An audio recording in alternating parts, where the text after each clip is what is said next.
Project Freedom launches today. Gas prices coming down, and America's mayor in ICU. Greetings, humanity. Let's grok the news, starting with the most important story in the world today. Dateline, Washington, D.C. President Donald Trump has launched Project Freedom, a U.S.-led military operation beginning today to escort hundreds of stranded neutral merchant ships out of the Strait of Hormuz.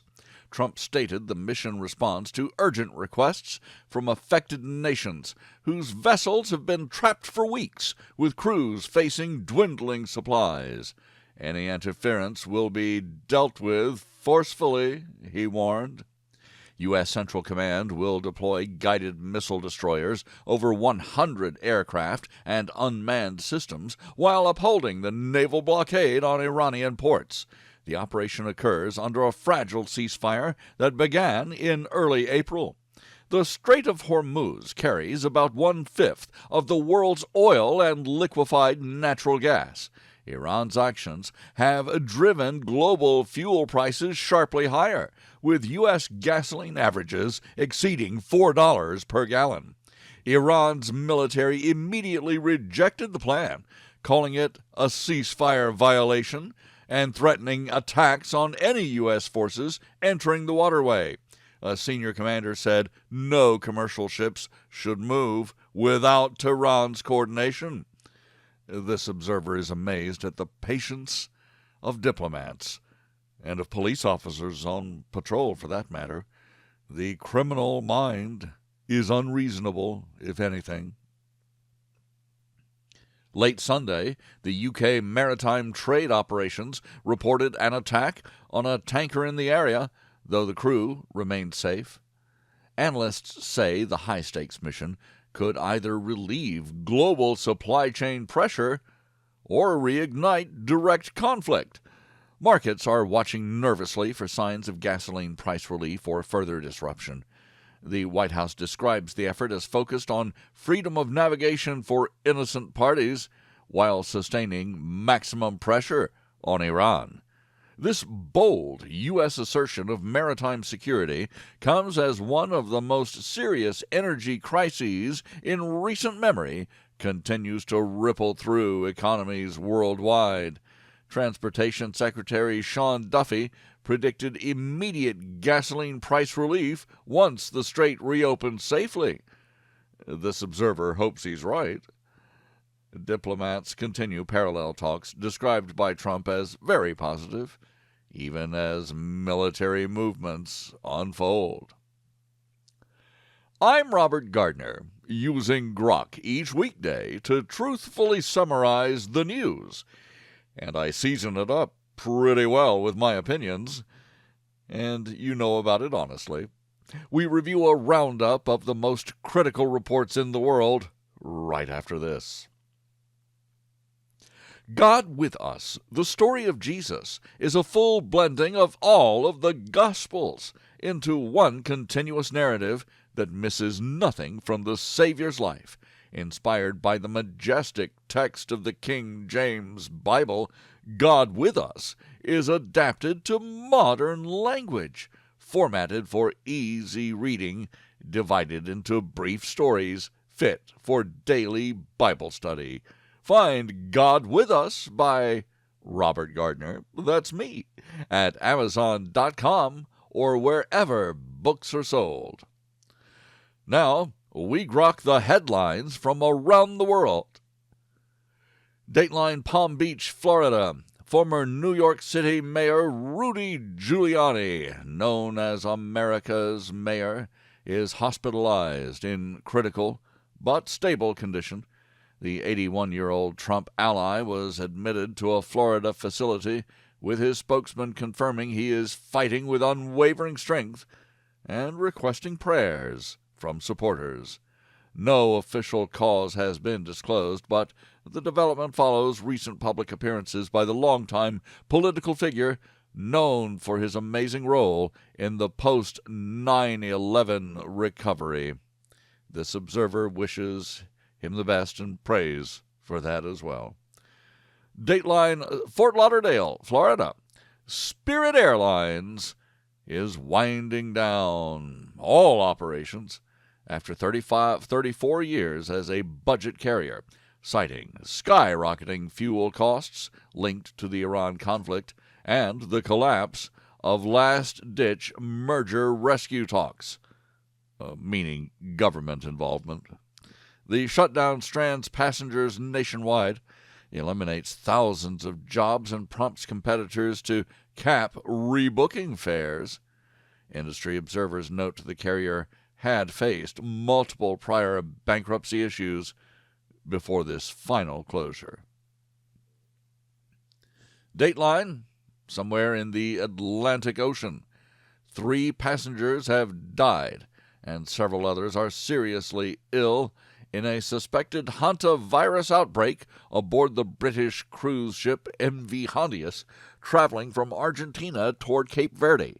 The rodent-borne virus has been confined in at least one case, prompting World Health Organization involvement and heightened medical alerts for the hundreds of remaining passengers and crew.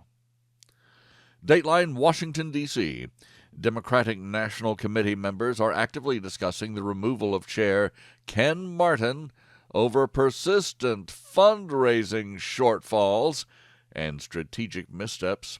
Former Representative Barney Frank, of all people, publicly stated the Democrats have gone too far on certain social issues, while strategist Anthony Constantino criticized the party for injecting excessive hate into public discourse, signaling deeper internal soul-searching.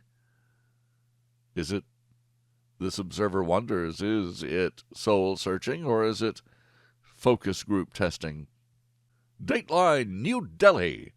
Early counting trends show India's Prime Minister Narendra Modi's Bharatiya Janata Party maintaining a strong lead in several key Indian state elections. The results represent an important test of Modi's continued political dominance and the ruling party's organizational strength across diverse regional electorates. Dateline, Yerevan, Armenia. Senior European Union leaders are gathering in Armenia for high-level talks as Russia monitors developments closely from the sidelines. The meetings coincide with European concerns over U.S. plans for significant further troop reductions from bases in Germany, pushing discussions on greater continental defense autonomy. This observer translates all that diplomat and journalist speak as meaning the U.S. is finally abandoning feckless Europe to their own policies, letting them provoke Russia on their own. Dateline, New York. Preparations are intensifying for the Met Gala 2026, the annual star-studded fashion event known for its extravagant red carpet and high ticket prices that have often exceeded tens of thousands of dollars. Organizers have confirmed this year's theme, drawing global attention from celebrities and fashion houses alike. The guest dress code is "Fashion is Art," encouraging attendees to interpret fashion as an embodied art form from somebody who knows how to do art. In other words, they're going to be wearing art. This observer does not plan to watch every exciting moment. Stay tuned. You won't hear a thing. Dateline, Oklahoma City. At least 10 to 12 people were injured in a shooting at a crowded lake party in Arcadia, Oklahoma. Law enforcement officials continue their investigation into the circumstances of the incident, which occurred during what was intended to be a celebratory gathering. Dateline, Amsterdam. Amsterdam has implemented a ban on public advertisements for meat and fossil fuels as part of an ambitious climate and health initiative. You know what they do allow in Amsterdam, just out there on the street? City officials aim to reduce consumption of meat and emissions from fossil fuels through the policy, which targets outdoor marketing in one of Europe's most progressive capitals. This observer thinks that if European leaders continue imposing their woke delusions, their people will eventually rebel, if they are still a people at all, that is, and not merely subjects. Dateline Abuja.